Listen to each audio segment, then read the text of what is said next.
ஒருவேளை இந்த படம் வந்து கூலி படம் 1000 கோடியை தாண்டி கலெக்ஷன் வந்துருச்சுன்னு வைங்க, ஹாலிவுட்ல சும்மா இருப்பாங்களா? இவர் வந்து மல்டி ஸ்டார் வந்து ஹேண்டில் பண்ணக்கூடிய திறமை உள்ள ஆளு, போதை பொருளை வச்சு நல்லா பண்றாரு அப்படின்னு தெரிஞ்சா ஒரு ஹாலிவுட் தூக்கி போட மாட்டாங்களா? கூலி வந்து இதே ரேஞ்சில் இதே டெம்போல இப்படியே போச்சு அப்படின்னா அவங்க லேசா ஒரு சின்னதா வெற்றிக்கு வந்து வே அப்படின்னு சொல்லி மக்கள் ஆரம்பிச்சாங்கன்னா சன் பிக்சர்ஸ் இருக்காங்கல்ல, அவங்க வந்து வெற்றி வரைக்கும் பூர்த்தி பண்ணி முடிச்சிருவாங்க. கைதி 2, விக்ரம் 2 இருக்கு, விஜய் படத்துக்கான செகண்ட் பார்ட் 2 இருக்கு, மாஸ்டர் 2 இருக்கு, லியோ 2 இருக்கு. வாய்ப்பு இருக்கா விஜய் பண்றது? விஜய்க்கு வந்து அடுத்து படம் பண்றதுக்கு வாய்ப்பு வரக்கூடாதுன்னு நினைக்கிறேன். ஒரு இளரத்தம் தனிச்சு விட்டு இறங்கி இருக்கிறார்ல, அவர் வச்ச கால் வந்து நான் வந்து திரும்ப வந்து இங்க படத்தில் நடிக்க வர்றேன் அப்படின்னா அங்கேயும் ஃபெயிலியர் ஆகும், இங்கேயும் ஃபெயிலியர் ஆகும். ஏன்னா ஒருவேளை லஞ்சம் இல்லாத நல்ல ஆட்சி கொடுத்தா நமக்கு சந்தோஷம் தானே. அக்காட் மீடியா நேயர்களுக்கு வணக்கம். நான் உங்க சுஷீந்திரன். இன்னைக்கு நம்ம கூட இருக்க special guest cinema analysis Ghazali அவர்கள். வணக்கம் சார். வணக்கம் சுசீந்திரன். எப்படி இருக்கீங்க? நல்லா இருக்கு சுசீந்திரன். தனிப்பட்ட ஒரு நபரோட வந்து வருமானம் சம்பளத்தை பத்தி பேசினாலே வந்து ஃபர்ஸ்ட் எல்லாம் வந்து அது கேட்க கூடாது அப்படின்ற மாதிரி போயிட்டு இருக்கும். பட் இப்போ வந்து வெளிப்படையா பேச ஆரம்பிச்சிட்டாங்க. அந்த நடிகர் இவ்வளவு சம்பளம், இந்த டைரக்டர் இவ்வளவு சம்பளம் வாங்குறாரு அப்படின்ட்டு. லோகேஷ் கனகராஜ் குறுகிய காலகத்திலே வந்து பெரிய லெவலுக்கு போயிட்டாரு. லியோவோட 600 கோடி கலெக்ஷனுக்கு அப்புறமா வந்து 50 கோடி சம்பளத்தை இப்போ நெருங்கிட்டு இருக்காரு. கூலி படம் 1000 கோடிக்கு மேல கலெக்ஷன் வந்துருச்சு அப்படின்னா லோக்கியோட சம்பளம் இன்னும் எகுருமா? அதாவது இது வந்து டிமாண்ட் சப்ளைன்னு சொல்றதான் எக்கனாமி சொல்லுவாங்க. இந்த பொருளுக்கு இவ்வளவு டிமாண்ட் இருக்கு, இவ்வளவு பேர் லைன்ல நிக்கிறாங்க. ஒரு ஐபோன் வந்து இப்போ புது சீரிஸ் ஒன்று விட்டாங்கன்னா கியூல நின்று வாங்குறாங்க, அப்ப விலை அதிகமா வைக்கிறாங்க. அது மாதிரி வந்து இன்னைக்கு வந்து லோகேஷோட கிராஃப் எடுத்துக்கலாம். எடுத்துட்டா இன்னைக்கு வந்து கூலி வந்து பண்ணி முடிக்கிறாரு. 14ஆம் தேதி ரிலீஸ் ஆகுது. உலக அளவுல வந்து இது சம்பந்தப்பட்ட எல்லாம் வெயிட் பண்றாங்க, காத்திருக்கான் படம் பாக்குறதுக்கு, என்ஜாய் பண்றதுக்கு வெயிட் பண்றாங்க. இதுக்கப்புறம் கைதி 2, அதுக்கப்புறம் அந்த விக்ரம் 2 இருக்கு, விஜய் படத்துக்கான செகண்ட் பார்ட் 2 இருக்கு, மாஸ்டர் 2 இருக்கு, லியோ 2 இருக்கு. வாய்ப்பு இருக்கா விஜய் பண்றதுக்கு? அது வந்து தெரியல. அதாவது என்ன கேட்ட பர்சனலா கேட்டா விஜய்க்கு வந்து அடுத்து படம் பண்றதுக்கு வாய்ப்பு வரக்கூடாதுன்னு நினைக்கிறேன். ஏன்னா அவர் அரசியல்ல ரொம்ப ஸ்ட்ராங்கா பெரிய ஆளா போயிட்டாருன்னா படம் பண்ண வாய்ப்பு வராது. ஆனா அரசியல் வந்து ஒரு புது அர்த்தம். அவர் நல்லது பண்ணுவாரா, நல்லது பண்ணலையா, லஞ்சம் எல்லாம் கூட குறையுமா, அதெல்லாம் நம்ம தெரியாது. ஒரு இளரத்தம் தனிச்சு விட்டு இறங்கி இருக்கிறார்ல, அவர் வச்ச கால் வந்து நான் வந்து திரும்ப வந்து இங்க படத்தில் நடிக்க வர்றேன் அப்படின்னா அங்கேயும் ஃபெயிலியர் ஆகும், இங்கேயும் ஃபெயிலியர் ஆகும். இப்போ இது என்னோட பர்சனல் இது. அதுல 4 பேர் திட்டலாம், 4 பேர் பாராட்டலாம், நமக்கு அதெல்லாம் இல்லை. விஜய் வந்து இந்த படம் கடைசி படம் கேரியர்ல அடுத்து ஃபுல்லா அரசியல்ல சக்சஸ்ஃபுல்லா போகணும்னு நினைக்கிறேன் நான். அதுக்காக நான் வந்து இப்ப இருக்கிற திமுகவுக்கு எதிராவோ, பிஜேபியோ இல்ல இது அதிமுக எதிராவோ, இவங்களுக்கு ஆதரவோ அப்படிலாம் கிடையாது. இது வந்து ஒரு மிகப்பெரிய சூப்பர் ஸ்டார் நடிகர், அவர் அங்க போறாருன்னா அங்க சக்சஸ்ஃபுல்லா வரட்டுமே அப்படிங்கறதான். ஏன்னா ஒருவேளை லஞ்சம் இல்லாத நல்ல ஆட்சி கொடுத்தா நமக்கு சந்தோஷம் தானே. ஒருவேளை இவர் இந்த மாதிரி வந்துட்டாரு என்ன பண்றதுன்னு சொல்லிட்டு இருக்கிற திமுக லஞ்சம் இல்லாத நல்ல ஆட்சி கொடுத்தானே அதுவும் சந்தோஷம் தானே இவரால. அது அப்படி இருக்கட்டும், அவர் வருவாரான்னு தெரியாது. இது செகண்ட் பார்ட் இருக்கு. அது இல்லாம ரோலக்ஸுக்கு ஒரு படம் இருக்கு. ஆமா, அப்புறம் ஒரு சூப்பர் நேச்சுரல் படம் சொல்லி அமெரிக்கானுக்கு சொல்லியிருக்கிறாரு. இது இல்லாம இவ்வளவு தூரம் படம், ஒருவேளை இந்த படம் வந்து கூலி படம் 1000 கோடியை தாண்டி கலெக்ஷன் வந்துருச்சுன்னு வைங்க, ஹாலிவுட்ல சும்மா இருப்பாங்களா? Very simple. இவர் வந்து மல்டி ஸ்டார் வந்து ஹேண்டில் பண்ணக்கூடிய திறமை உள்ள ஆளு.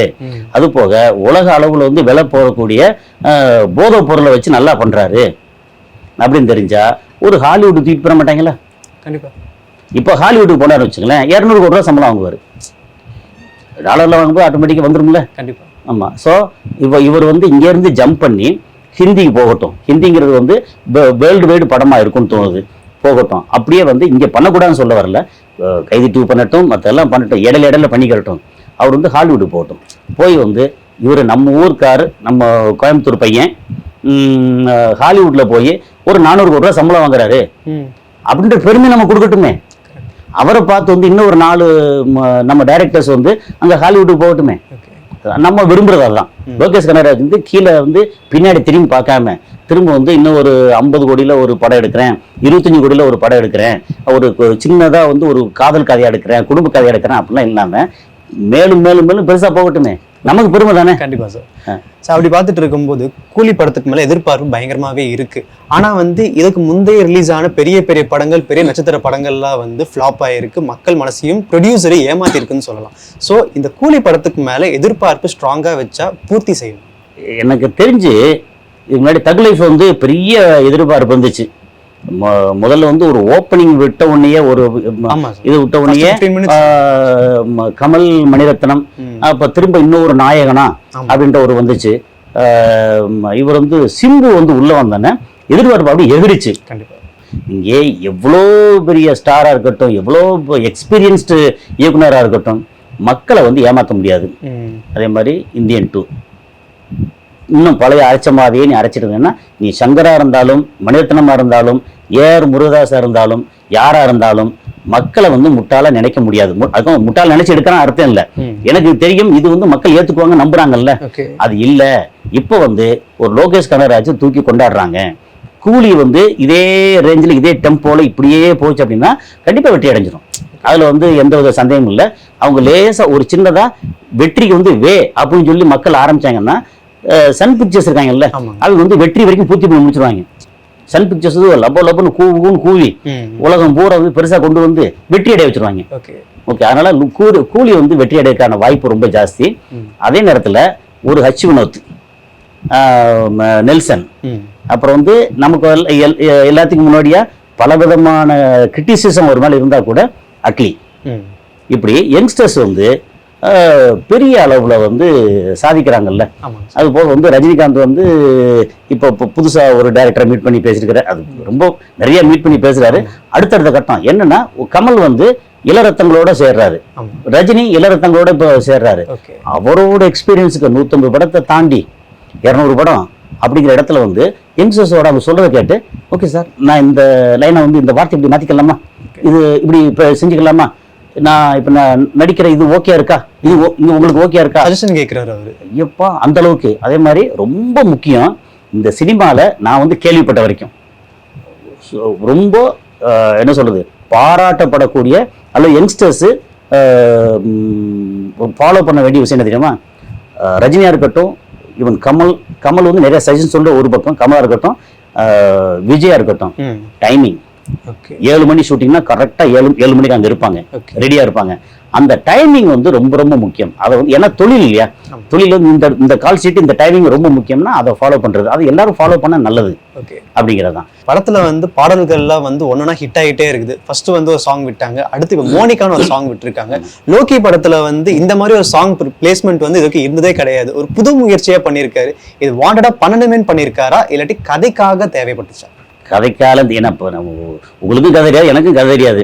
ஏன்னா இது வந்து ஒருவேளை இந்த இந்த போதைப் பொருளை தாண்டி என்ன பண்ணியிருக்கான்னு தெரியல. இப்போ சொல்லியிருக்கேன் என்னன்னா, கொஞ்சம் எமோஷன்ஸ் அதிகமாக வச்சிருக்கேன். ஏன்னா அவர் சொன்னது வந்து டப்பிங்கெல்லாம் ரஜினி வந்து டப்பிங்கெல்லாம் முடிச்சுட்டு அவர் சொன்னது எனக்கு இன்னும் ஒரு தளபதி மாதிரி இருக்கு அப்படின்னா. தளபதி முக்கியமான விஷயம் என்ன, அது என்ன கத்தி வச்சு அறுவாலை வச்சு வெட்டினா கூட, ஆனால் ஒரு சீன் பை சீனா எமோஷன். அந்த எமோஷன்லாம் வந்து நீங்கள் ஒரு 4-5 சீன் இருக்கு.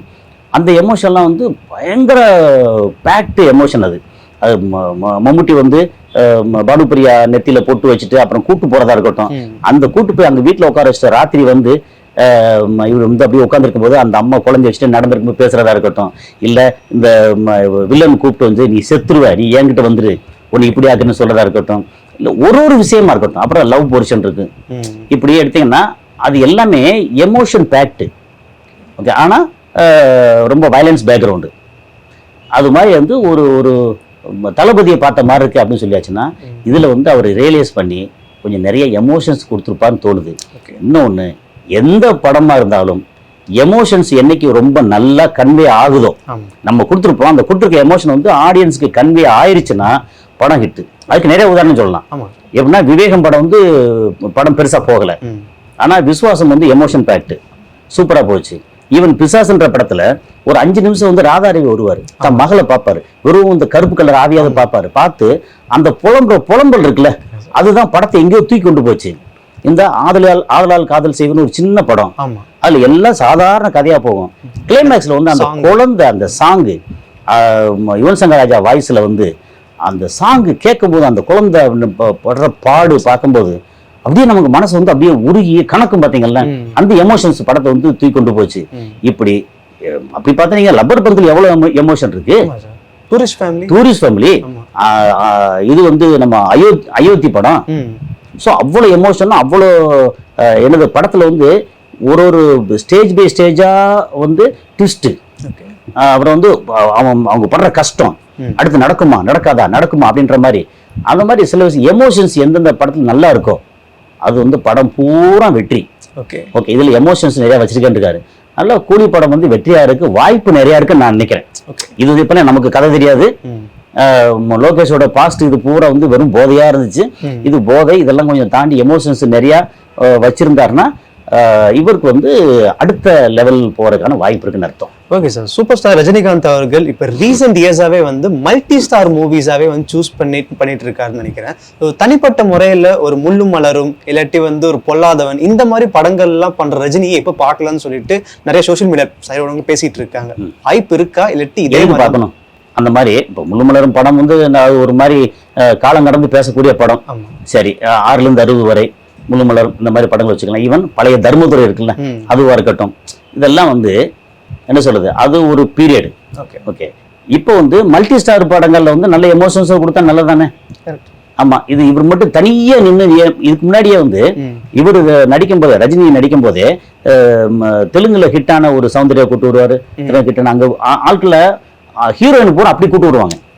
அப்ப என்னன்னா நமக்கு வந்து வியாபாரம் அங்கேயும் ஆகணும் அப்படின்னு முன்னாடி வந்து தமிழ்நாட்டில இருந்து ஆந்திரா, கேரளா, கர்நாடகா வியாபாரம் ஆகணும்னு நினைச்சது. அதுக்கப்புறம் வந்து கொஞ்சம் இந்திய அளவுல போகணும்னு ஆரம்பிச்சு உலக அளவுல போகணும்னு நினைக்கிறோம். ஏன்னா நம்ம தமிழர்கள் வந்து உலக அளவுல பறந்து இருக்காங்க. தமிழ் படத்தை வந்து உலக அளவுல இருக்கிற மலையாளியும் பாக்குறாங்க, தெலுங்கர்களும் பாக்குறாங்க. அப்படிங்கும்போது நம்ம படம் வந்து ரொம்ப பெருசாயிருச்சு. ஆமா, அப்படிங்கும்போது இதுக்கப்புறம் வந்து மல்டி ஸ்டாரர் இல்லாம தனியா அவர் மட்டும் ஏன் நடிக்கணும்னு எதிர்பார்க்குறீங்க? நல்ல படமா சேர்ந்து கொடுக்கட்டுமே அப்படிங்கிறது தான். நம்ம நேயர்களுக்காக நிறைய விஷயம் சொன்னீங்க சார், ரொம்ப நன்றி. மிக்க நன்றி.